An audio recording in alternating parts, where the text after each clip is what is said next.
Well, hello, this is Bob Odell with Root Source, and today, once again, we are privileged to be with Avi Lipkin.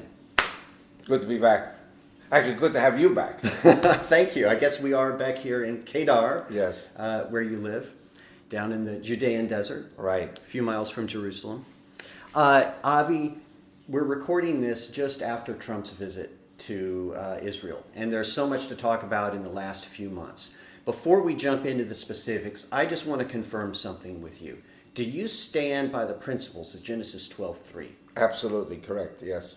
And what does it really mean to bless Israel? And what does it really mean to curse Israel from the standpoint of that verse? Well, indeed, as I said when we were having our breakfast, I said that I received an email from an Arab who cursed me, and he cursed Israel, and I wrote to him back, and I said to him, when you curse me...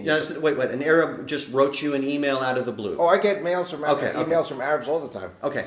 And no, if they're respectful... And the email was just for the purpose of cursing Israel. cursing you. Cursing me and cursing Israel. Okay. And I wrote him back, and I said, if you curse me and you curse Israel, you're cursing God. And if you're cursing God, I don't envy you. And then he wrote back afterwards a mild, still also not a nice email. He said, Israel doesn't exist.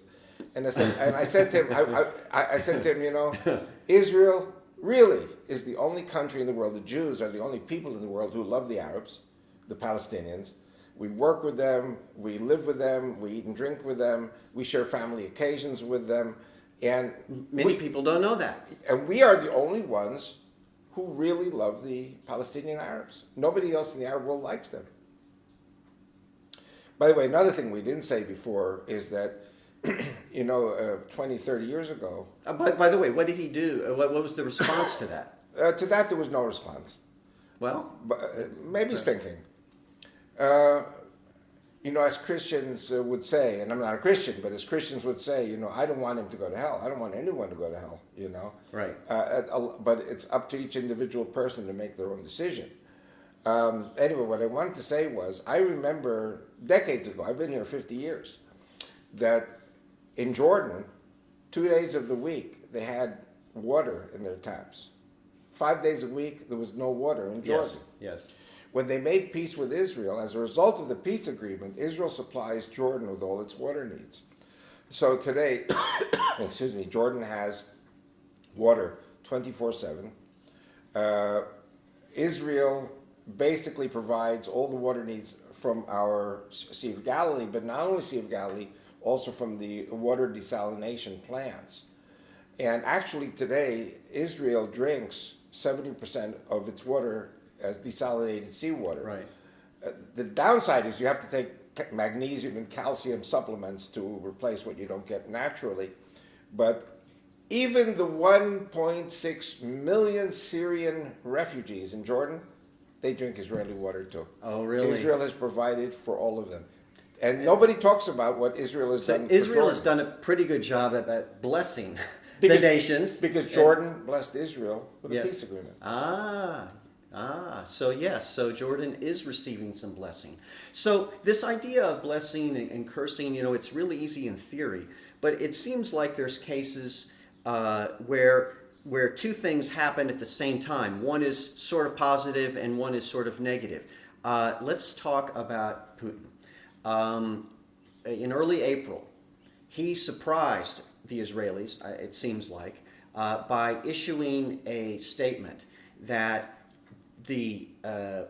that Russia recognizes West Jerusalem as the capital of Israel.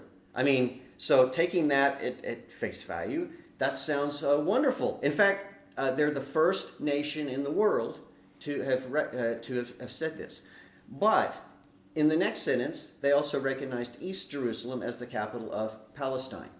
So, is this blessing? Is this cursing? What is this? Firstly, as you probably remember, in the late 1970s, all the embassies pulled out of Jerusalem. And it was a world decision.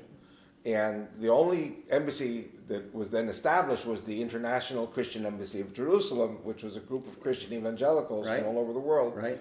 And what I think is going to happen, I don't know if you know this, but last week, Czech Republic announced that they recognize also West Jerusalem. You have to be very careful because East Jerusalem is like it's protected for the Arabs, you know. If the Arabs don't and the Temple Mount is in East Jerusalem, just by that definition. Listen, right? there are a number of but questionable remarks. But the Czech Republic recognized. I did not hear this. Yes. And well, you have to live in Israel, and you have to be a news addict like me and my wife, because we're always following every little pips that comes on the TV. There are different trends taking place in the world. So, for example, did you know that Islam is banned in Japan? Okay. Slovakia just banned Islam. And Japan. Angola in Africa banned Islam. So these are trends, and I think as the time goes by, we will see more and more countries coming on board and recognizing Jerusalem. I think so too, and this is why personally I was disappointed when Trump first got elected that he didn't, issue this proclamation right away about, Jerusalem is the eternal capital of Israel. He would have had the chance, or the United States would have had the chance to lead the world in this whole thing. Not time yet. So we are seeing this trickle. We're seeing this trickle of West Jerusalem, and overall, you consider this this trickle of recognizing West Jerusalem as the capital is a positive move. Absolutely, and you have to remember when Trump went to Saudi Arabia, the 40 or 50 nations that were there, nobody got up and walked out.